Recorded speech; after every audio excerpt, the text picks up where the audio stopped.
Alors, on en arrive aux péchés capitaux. Donc, c'est la question 84 dans la Somme théologique. Après avoir vu le péché originel, la transmission du péché originel, son siège en nous, où est-ce que réside en nous le péché originel, eh bien, saint Thomas va s'attarder un petit peu sur les dégâts que provoque le péché originel en nous. Donc, c'est juste après, donc la question 83, après la question 84, c'est-à-dire les péchés capitaux. Alors, il ne va pas beaucoup s'étendre. Il aurait pu faire un traité beaucoup plus grand parce que il n'y a qu'une question, avec quatre articles. Donc, vous voyez, c'est pas très long. Donc, ce soir, on va pas être trop bavard, même si on pourrait dire beaucoup de choses parce que, en fait, il y a eu beaucoup, par exemple, Saint Grégoire a beaucoup parlé des péchés, justement, et décrit un petit peu les péchés capitaux. Donc voilà, on pourrait envoyer ça. Mais saint Thomas ne s'attarde pas plus que ça sur cette question-là. Alors, premier article. Avant de dire s'il y en a 7, il va d'abord s'arrêter sur la cupidité. Oui, sur la question, on pourrait dire, de l'avarice. On pourrait dire, c'est bizarre, est-ce qu'il pourrait commencer par l'orgueil ?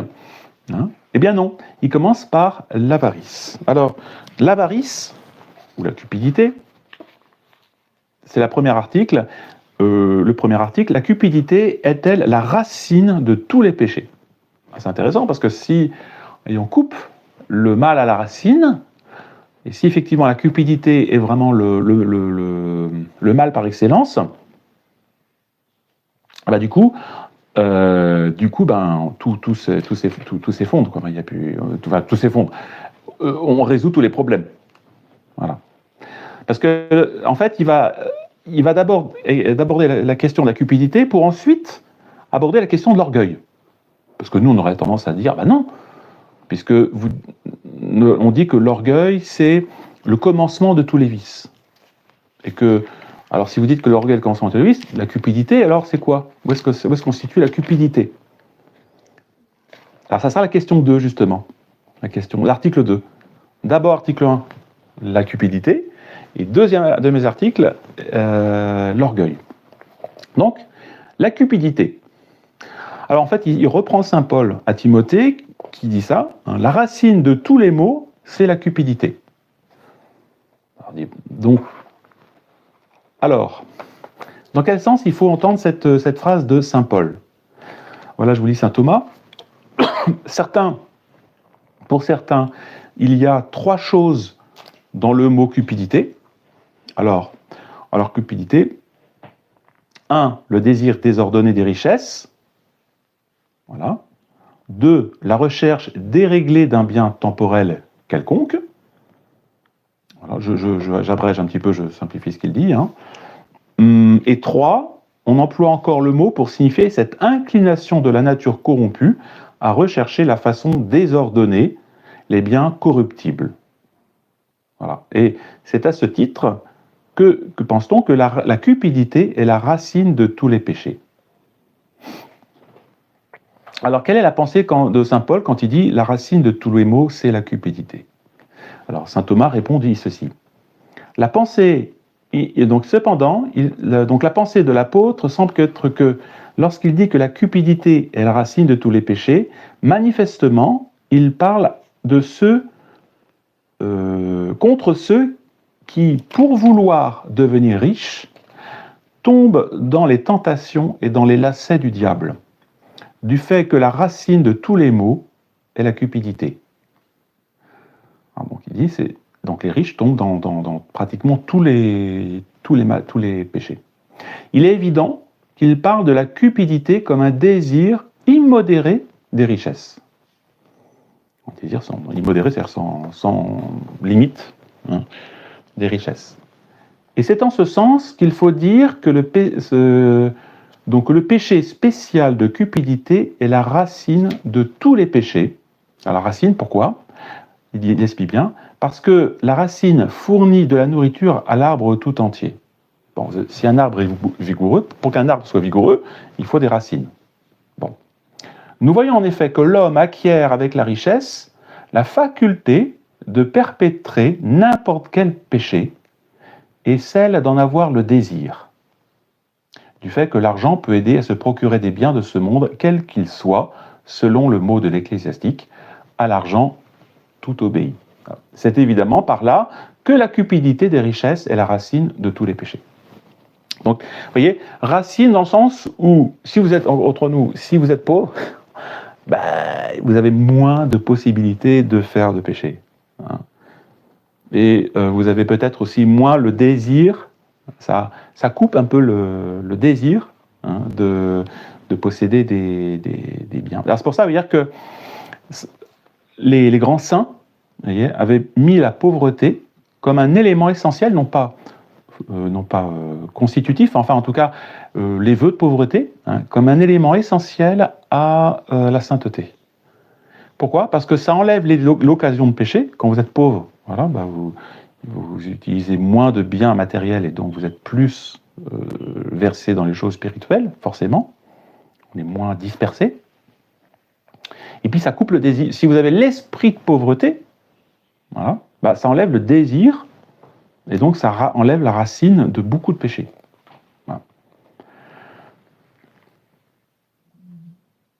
Voilà, donc là, saint Thomas complète en disant « Lorsqu'on dit que le désir de l'argent est la racine des péchés, ce n'est pas que les richesses soient recherchées pour elles-mêmes, comme une fin dernière, mais c'est parce qu'elles sont très recherchées comme utiles à toutes les fins temporelles. » Voilà. Un bien universel étant plus désirable qu'un bien particulier, l'argent, et l'argent à cause de cela excite la convoitise, plus que ne le sont certains biens en détail, parce qu'avec lui, on peut avoir ces biens en même temps que beaucoup d'autres. L'argent appelle la possession, vous voyez, de beaucoup d'autres biens. C'est pour ça que le fait de posséder de l'argent, de beaucoup d'argent, introduit forcément, met dans un état dangereux. Mais dans un état qui va vous faire désirer beaucoup de choses de ce monde. Quand on n'a pas d'argent, finalement, on ne réfléchit pas à tout ce qu'on pourrait faire. Quand on n'a plus rien, voilà, on pense qu'à l'essentiel, il faut manger, c'est tout. Vous voyez. C'est bien parfois de se retrouver finalement dans des situations un peu où on ne possède rien pour s'appuyer uniquement sur la providence divine. Et c'est un peu l'esprit religieux, c'est l'esprit des vœux, le vœu de pauvreté. Alors donc on a justement donc bénir un petit peu ces temps où le bon Dieu, à certains moments, nous met dans la nécessité. Alors attention, ça peut être aussi l'occasion de révolte. C'est ce que dit saint Thomas. Il dit attention, il ne faut pas non plus qu'il y ait une certaine vertu pour supporter la pauvreté. Les gens pauvres qui sont vicieux, pauvres qui n'ont pas la vertu peuvent devenir vicieux, voleurs, etc., durs, méchants, violents, etc., pour pouvoir acquérir des choses, parce qu'ils n'ont pas d'argent.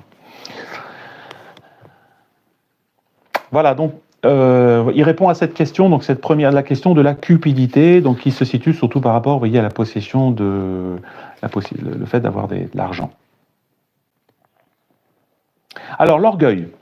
Maintenant, on arrive à l'orgueil. Deuxième, où en fait, on va voir, c'est plutôt le premier péché capital. L'orgueil est-il le commencement? Donc, vous voyez, c'est pas la racine. Cette fois-ci, c'est le commencement. Donc, on parle d'abord cupidité ou avarice comme racine, et là, on parle du commencement.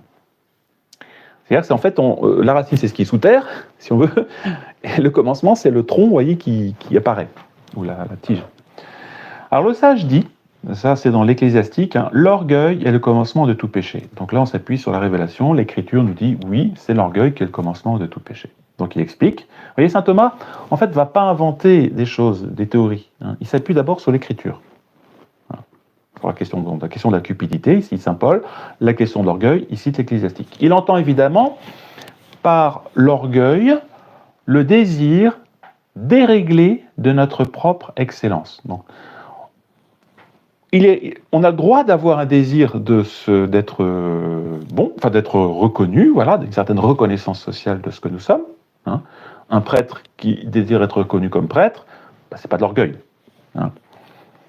Mais on peut avoir malheureusement un désir déréglé de son excellence. Hein. Un prêtre qui désire être reconnu comme le meilleur des prêtres. Bon, ça c'est pas normal. On le voit par toute la suite du chapitre, spécialement dans ces paroles, donc là ici toujours l'ecclésiastique, Dieu a renversé les sièges des chefs superbes, les trônes.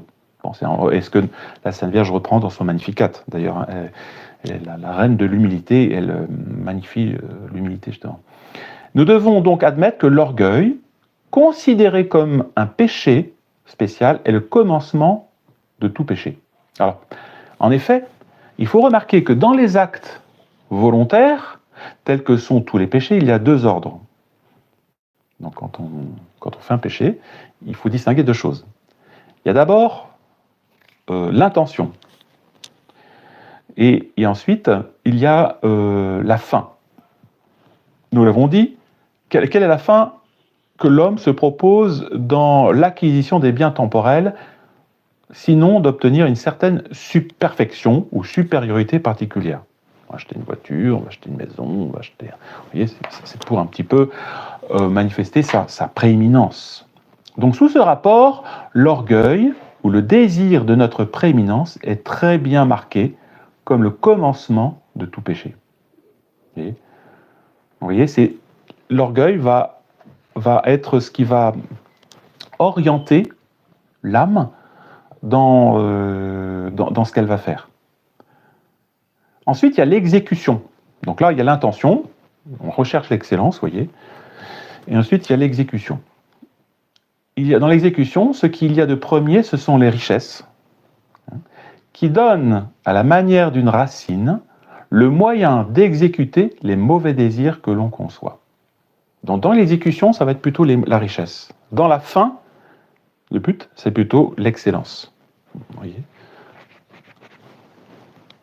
De là vient que la cupidité est signalée, voilà, pour ça on revient toujours, vous voyez, la cupidité c'est d'abord la racine, c'est ce qui va permettre à l'orgueilleux, en quelque sorte, de s'exprimer, de poser des actions.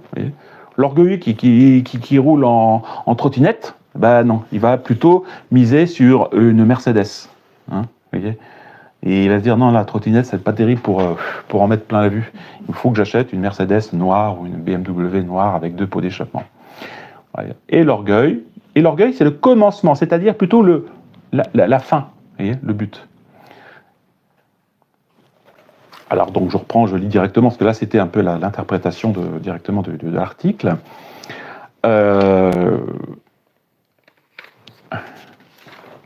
Donc si on veut, la racine, vous voyez, la racine nourricière, ça va être les richesses. Voilà pourquoi l'avarice est supposée être de ce côté la racine de tous les maux. Bon, ça je viens d'expliquer.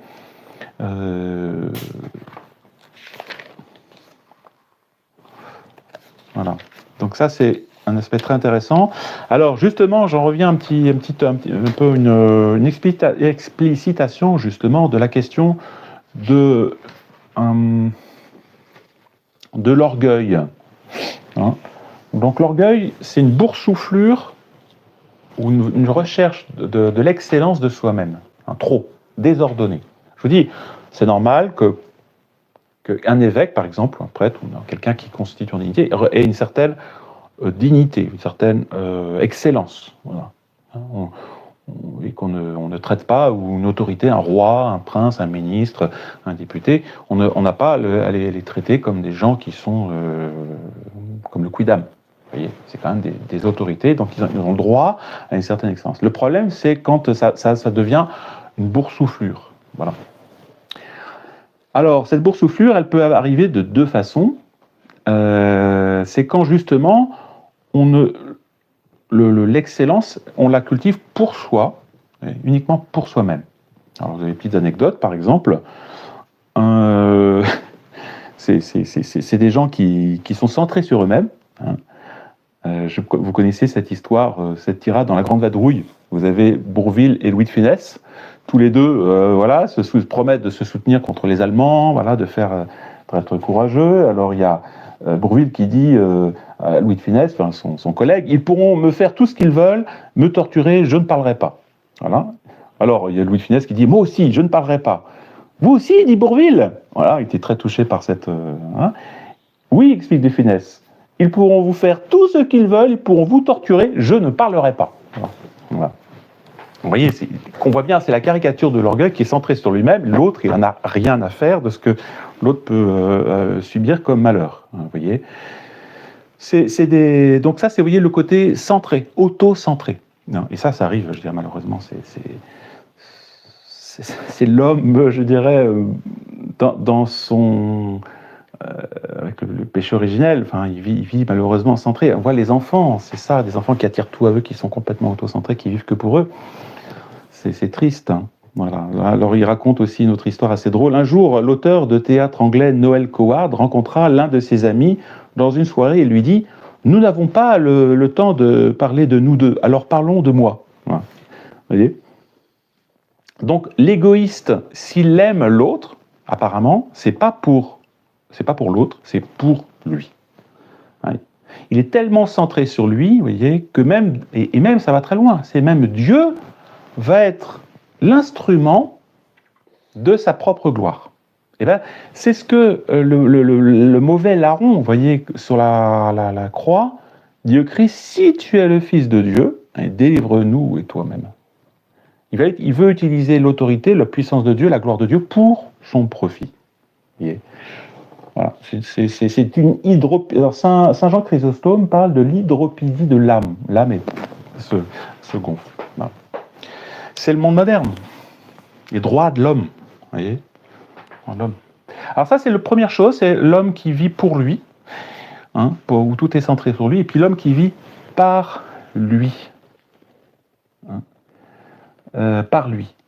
Il ne vit pas d'un autre. C'est ce que disait le curé d'Ars. Hein, lorsque nous péchons par orgueil, nous disons, bon Dieu, que nous sommes indépendants de toute chose. Hein. D'ailleurs, on parle de ce quelqu'un qui est suffisant. Il se suffit, lui, il n'a pas besoin de l'avis des autres, il n'a pas besoin des opinions. Voilà, il se suffit à lui-même. Hein. Il n'a pas besoin du conseil, des remontrances des autres, etc. Voilà. Donc il n'attend, donc évidemment pour lui, il se construit lui-même, vous voyez, au lieu de se construire avec Dieu, par Dieu. Donc ça c'est vraiment, c'est un péché, hein, voilà, péché capital. Voilà. Il y avait des proches qui n'étaient pas un catholique, mais enfin il avait une petite, parfois il avait des petites réparties assez drôles. Il disait, j'adorais Brassens, lui et moi avions un point commun. Il aimait beaucoup ce que je fais, moi aussi. Voilà. Donc c'est l'amour. Donc il vit, l'égoïste dans sa journée ne vit que pour lui. Tout ce qu'il fait, toutes ses activités, c'est toujours centré sur lui. Voilà. Et on voit bien que c'est un peu l'esprit conciliaire. Hein. L'esprit conciliaire, c'est toujours centré sur l'épanouissement du moi, etc. Voilà. Donc, alors on va dire, mais du coup, monsieur Abbé, vous ne voyez que deux péchés capitaux, l'orgueil et l'avarice. Hein. Alors saint Thomas on arrive à l'article 3. L'article 3. Saint Grégoire, et donc là justement, saint Thomas cite saint Grégoire. Hein. Capital vient de caput, la tête. Oui. Voilà. Or la tête au sens propre est cet organe hein, qui est le principe et qui a la direction de l'organisme tout entier. Et de là, métaphoriquement, le nom de tête est donné à tout ce qui est principe et exerce une direction. C'est-à-dire qu'en fait, ce péché capital, il ne peut ne pas se voir, parce qu'il va en fait entraîner d'autres fautes, hein, des fautes qu'on voit comme ça, qui sont un peu éparses.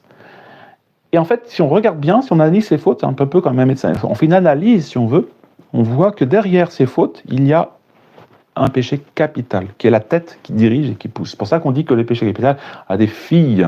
Saint Grégoire parle de des filles des péchés capitaux.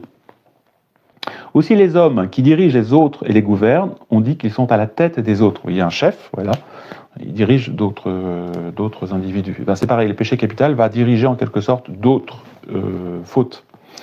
Assurément, il y a bien le vice dit capital au sens propre du mot, c'est celui que l'on paye de la peine capitale, c'est-à-dire de sa tête. Vous voyez, la peine capitale, justement, on coupe la tête.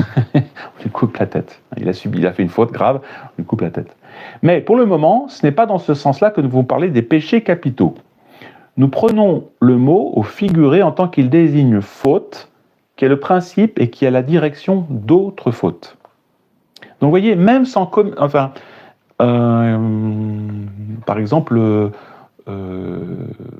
il y a une faute, vous voyez, peut être en fait derrière cette faute, vous avez la tête, hein, si on veut, qui est cachée, pas cachée, enfin, qui est le principe d'action, qui va faire commettre ces autres fautes. Donc voilà, c'est très important de savoir quel est notre péché dominant, hein, parce que quand on coupe la tête de ces péchés capitaux, ben, on amoindrit hein, le reste.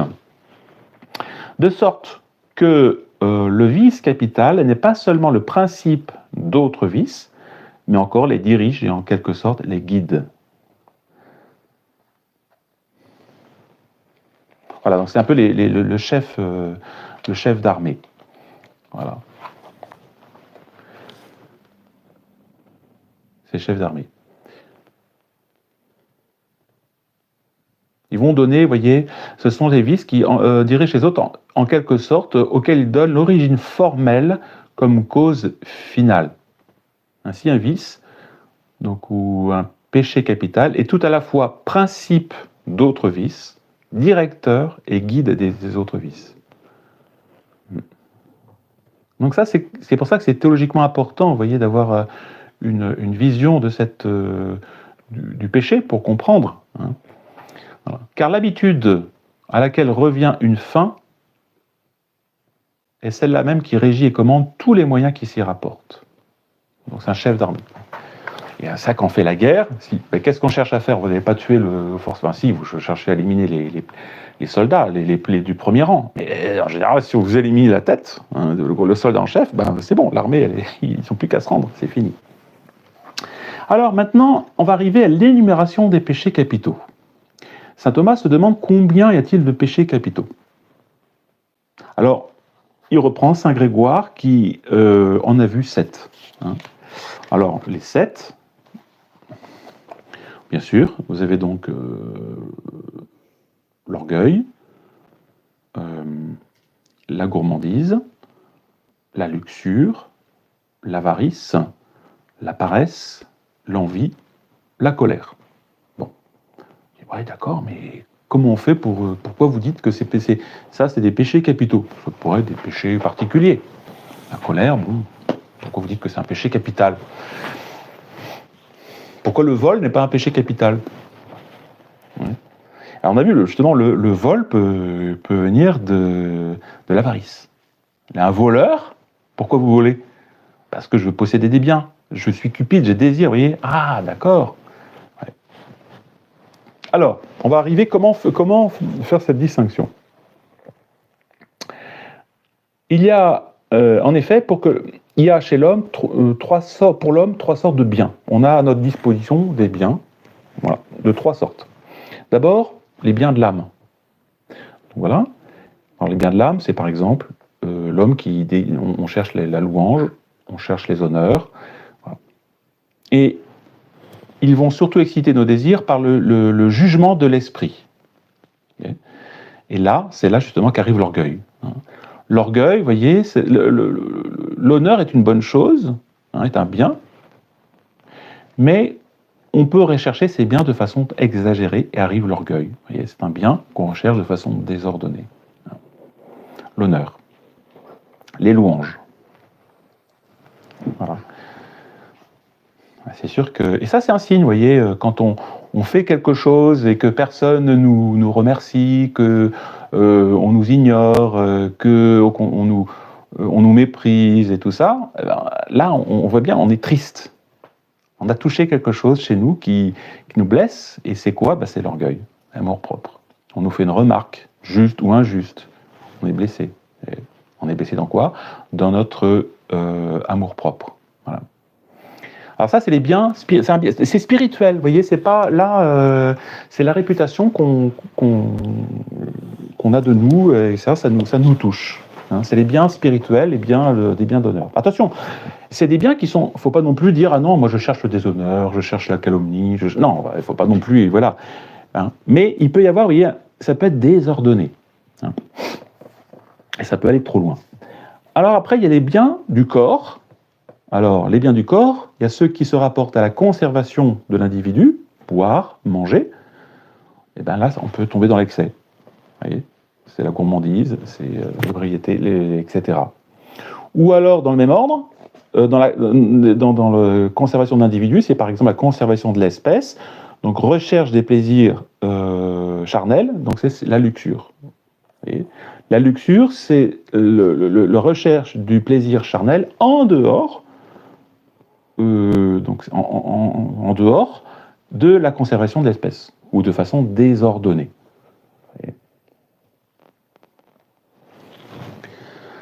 Et là, je vous avais dit la dernière fois sur le péché originel, justement, pourquoi l'homme est-il versé plus de ce côté-là? Tombe-t-il facilement dans le péché de luxure?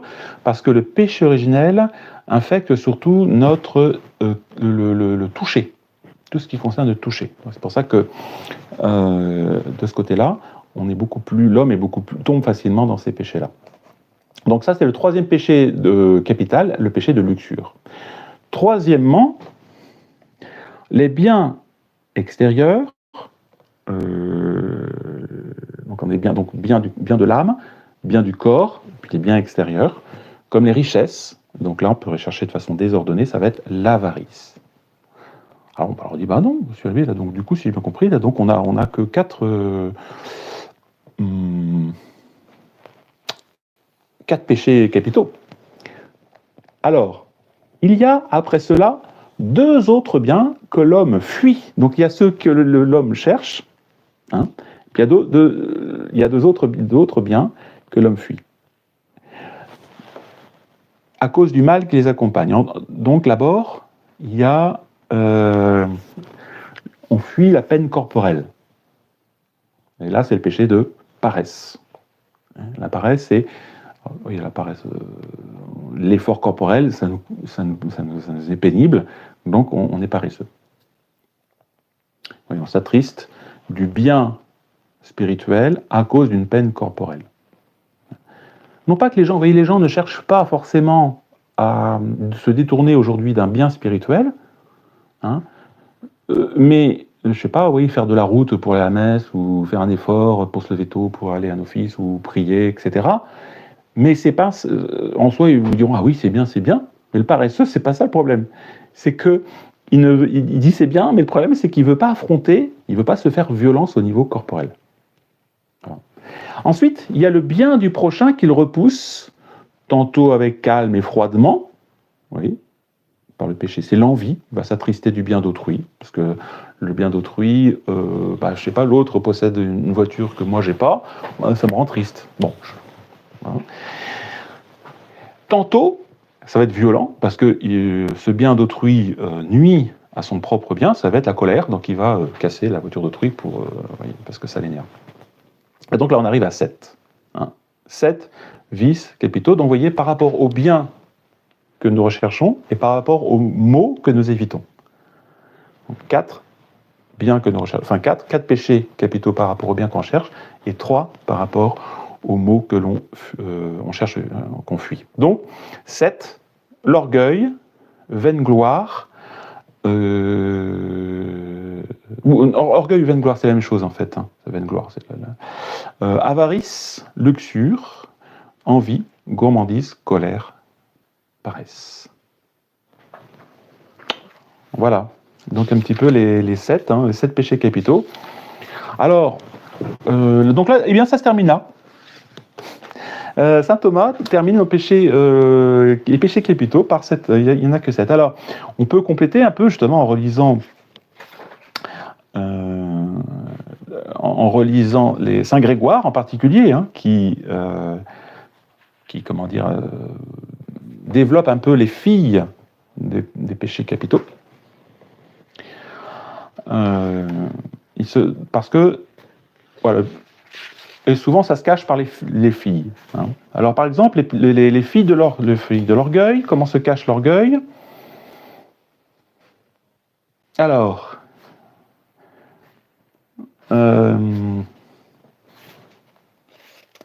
souvent l'orgueil, vous voyez, ça est entrelacé étroitement à des blessures psychologiques. Vous voyez, souvent il y a des gens qui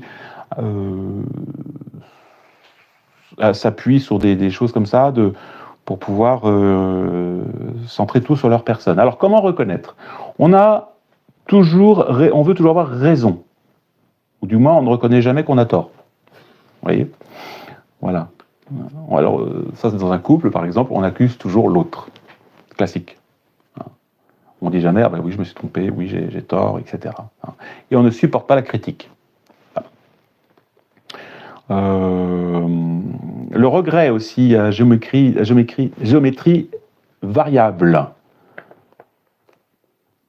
Voilà. On regrette non pas, par exemple, d'avoir, si on a, je sais pas, on a fait une indélicatesse pendant un petit repas ou un repas, on regrette surtout non pas d'avoir blessé les gens, mais d'avoir perdu la face. C'est pas pareil. Oui. Voilà, le fait de vouloir toujours se mettre en avant. Voilà. Alors là, c'est Cassien. Cassien, alors c'est très intéressant, dans Les Pères du désert, il explique un petit peu des choses. Il y a 3 sortes d'orgueilleux. Il en dresse un portrait. Le ton de notre voix élevée, le silence amer, les rires éclatants et immodérés, nos tristesses déraisonnables et pesantes, nos réponses aigres, nos conversations légères. C'est dans les institutions cénobitiques de Jean Cassien. Impatient, sans charité, outrageant aux autres, voilà. Mais pusillanime envers ceux que nous subissons. Désobéissant, sauf que lorsque nous avons déjà prévenu par nos désirs ce qu'on nous commande. Faible lorsqu'il faut mortifier nos volontés propres. Inflexible lorsqu'il s'agit de nous soumettre à la volonté des autres. Cherchant toujours à imposer nos opinions et refusant d'acquiescer à celles des autres. Ainsi se fait-il que nous ne pouvons plus recevoir de conseils salutaires. Voilà, donc ça c'est... Alors le remède, bien sûr, c'est l'humilité. Voilà, l'humilité, sortir de l'égoïsme. Oui. Aussi, sortir de l'égoïsme. Donner, mais sans donner de notre temps, de notre cœur, de nos compétences, mais pas forcément pour que ça se voit. Voilà. Voilà. Alors ça, c'est bon pour la question de l'orgueil. Alors après, vous avez dit l'avarice. Alors l'avarice, qui est la racine de toute... je vous ai dit, l'avarice. Alors, une petite histoire que je vais vous raconter pour montrer ce que l'avarice peut toucher profondément les gens, parce qu'il faut que je retrouve cette petite histoire qui est assez drôle. Voilà, c'est ça, c'est un jeune homme qui rentre au monastère. Le maître des novices l'interroge pour savoir s'il est vraiment décidé à abandonner le monde. Voilà. Si tu avais 3 pièces d'or, est-ce que tu les donnerais aux pauvres? Réponse, ah oui, de tout cœur, mon père. Et si tu avais 3 pièces d'argent? Ah oui, bien sûr, pas de problème. Et si tu avais 3 pièces de cuivre? Ah non, mon père. Ah, pourquoi? Parce que je les ai. Voilà. Donc, vous voyez, c'est facile d'être détaché, d'être généreux des choses des autres. Voilà. C'est... Voilà. Alors, l'avarice, bien sûr, il y a l'avarice, on pourrait distinguer spirituel, bon, c'est une autre forme, mais d'abord l'avarice matérielle. Alors, les pères de l'Église distinguent 3 faces dans cette avarice matérielle. L'attachement du cœur, c'est-à-dire l'avarice au sens propre, oui, c'est le cœur qui est attaché. On peut être pauvre, mais avare. On dit, il y a des gens pauvres, ils sont... Non, il y a des gens pauvres qui sont très, très avares, et au contraire, qui sont durs. Il y a aussi, après, le désir d'acquérir sans cesse de nouveaux biens. Donc ça, c'est la cupidité, c'est l'avidité. On n'arrête pas. Les collections. Ça cache, derrière les collections, il y a quelque chose un petit peu, vous voyez. Je ne dis pas que tous les collectionneurs sont des avares, Mais il y a quand même quelque chose d'un peu... Des gens qui collectionnent des voitures et des voitures, qui ont des parkings de voitures, on se dit, mais à quoi ça sert, vous voyez? Alors que ça aurait pu être utile pour des choses, voilà. Et puis, il y a aussi l'opiniâtreté dans la possession. Vous voyez? Il n'y a qu'à voir maintenant... Enfin, de plus en plus, ça se voit, on voit des gens qui ont des caméras autour de leur maison. Voyez, on se protège des barbelés. Bientôt, il y a des automitrailleuses quasiment pour protéger leur maison. Quoi. Enfin, on se dit, bon, je dis pas, d'accord, il faut se protéger, mais enfin, là, il y a une sorte de psychose désordonnée par rapport à la fait de perdre, on possède la chose. Et attention, si on touche ma voiture, c'est une poussière qui tombe sur ma voiture. Oui. Voilà. Et ça, je pense que c'est vraiment un peu une marque de notre temps. Hein. Et puis, alors ça, c'est l'avarice plutôt matérielle, et puis il y a l'avarice spirituelle. Alors, l'avarice spirituelle, on peut être avare de son temps. Vous voyez, des gens qui ne supportent pas être dérangés. Hein. Ou alors, il faut les prévenir un an à l'avance pour dire, attention, ce que je peux... Voyez. Voilà, avare des services. Et ça, dans une paroisse, quand on demande des services ou des choses comme ça, on demande toujours aux mêmes parce que les autres sont toujours occupés, vous voyez, même si... Voilà. Et ça, c'est très intéressant de voir dans le monde associatif, justement. Et inversement, il y a ceux qui ne veulent pas décrocher de leur charge. Vous voyez, des gens à la chorale, de gens qui, 90 ans, ils commencent à avoir un peu chevrotante. On essaie de lui expliquer qu'il est peut-être plus à sa place. Et là, voilà, il est accroché à son bigorneau, à son rocher comme un bigorneau. Au rocher, il veut plus démissionner. Il donne tout, mais sauf leur démission. Bon.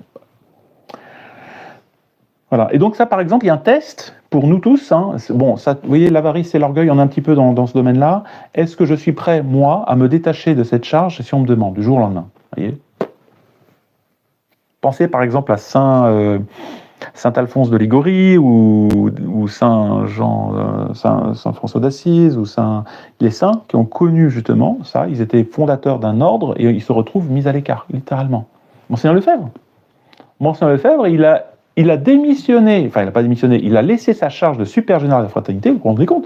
Vous fondez une œuvre et vous dites, bon maintenant, je laisse la place à l'autre.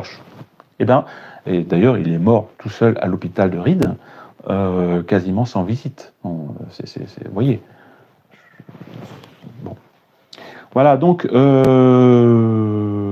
puis on peut avoir aussi une certaine avarice dans l'ordre spirituel. Alors ça c'est intéressant, Saint Jean de la Croix parle de signes de cupidité spirituelle. Il dit ceci, il y a ceux qui sont insatiables de direction, de livres qui traitent de spiritualité. Et il précise, ou de discussion, ça n'en finit plus. Ce que je blâme en cela, c'est la tâche du cœur. L'importance donnée à la façon et au nombre et à la beauté des objets, chose contraire à la pauvreté d'esprit. Bon, on a un chapelet, c'est pas la peine d'en avoir 15. Hein. Je connais quelqu'un qui s'est servi pendant plus de 10 ans, dit Saint Jean de la Croix, d'une croix grossièrement faite d'un rameau béni, et dont la traverse n'était fixée que par une épingle recourbée.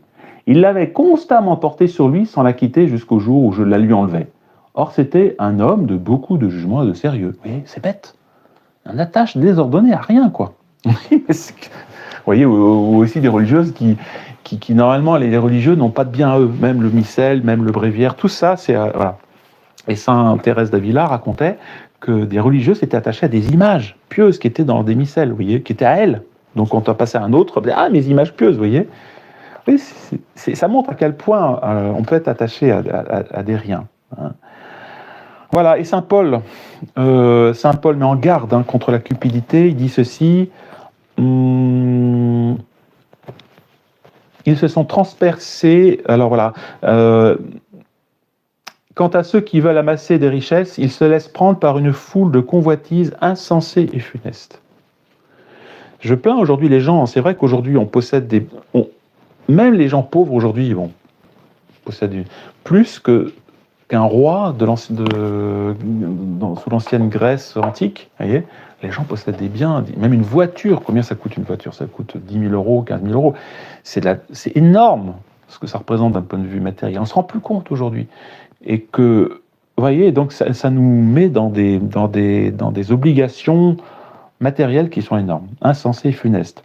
La souffrance, ils se sont transpercés l'âme de tourments sans nombre. Et puis du coup, ça aboutit à la ruine et à la perdition, et enfin à la perte de Dieu. Certains se sont égarés loin de la foi. Ouais. C'est vrai, on voit que l'avarice peut détruire, amène à l'apostasie. C'est l'orgueil qu'on le voit aujourd'hui qui amène à la... Voilà, voilà. Alors je crois que malheureusement mon temps est écoulé. Il me reste encore quelques minutes. C'est bon, il me reste quelques minutes. Sur l'avarice qui se dissimule. Voilà. Dans l'inquiétude, en particulier. L'inquiétude. C'est la crainte. Une manière subtile de se laisser séduire par Mammon. C'est l'épargne pour prévenir l'insécurité. Je dis pas, on dit, oh, il ne faut pas épargner, vous savez. Bah, il ne faut pas tomber dans cette... dire, j'épargne pour vraiment me sauver un jour où j'en aurai besoin. Ça se trouve, l'épargne, d'ailleurs, c'est ce qui risque de se passer prochainement. On risque de tout perdre d'un seul coup. Voilà. Hein, et ceux qui ont tout misé sur leur épargne, ben, courage, quoi. Nous, on mise d'abord notre sécurité sociale, c'est Dieu. Notre assurance vie, c'est Dieu. Hein.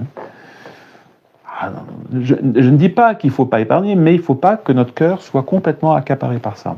L'amour, effectivement, de Dieu, voilà. Donc, l'accaparement marqué par la crainte, notre attitude devient sécuritaire au lieu d'être abandonnée entre les mains de Dieu. Voilà. Donc, saint Paul nous dit, n'entretenez aucun souci. Voilà. Comme l'Esprit Saint doit s'attrister de voir nos pensées assujetties à l'argent. Les proverbes nous disent « Ne te fatigue pas à acquérir la richesse, cesse d'y appliquer ton intelligence. » Et ça, on voit bien, c'est l'esprit juif, c'est l'esprit protestant, c'est l'esprit matérialiste, c'est l'esprit mercantile. On doit avoir cette joie, bien sûr, de vendre, de faire des choses belles, de tout ça, mais pas pour l'argent.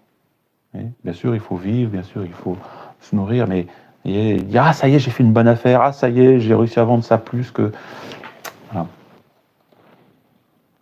Test du détachement. Quelles sont mes réactions, je dis ça pour nous tous, hein, moi le premier, lorsqu'à avoir acheté un article, je découvre le même objet bien moins cher dans une autre boutique. Voilà. Ou lorsque je me fais rouler dans une affaire ou que je suis victime d'un vol. Est-ce que je me plains, me lamente jour et nuit, avec beaucoup de regrets. Voilà. C'est un test. On peut tous faire, hein, sans exception. Je dis pas que... C'est bon, Donc, pour résoudre ce vice, hein, il ne s'agit pas de ne rien posséder. Saint François de Sales dit ceci. Les aigles font leur nid comme une paume et ne laissent en eux qu'une petite couverture du côté d'en haut.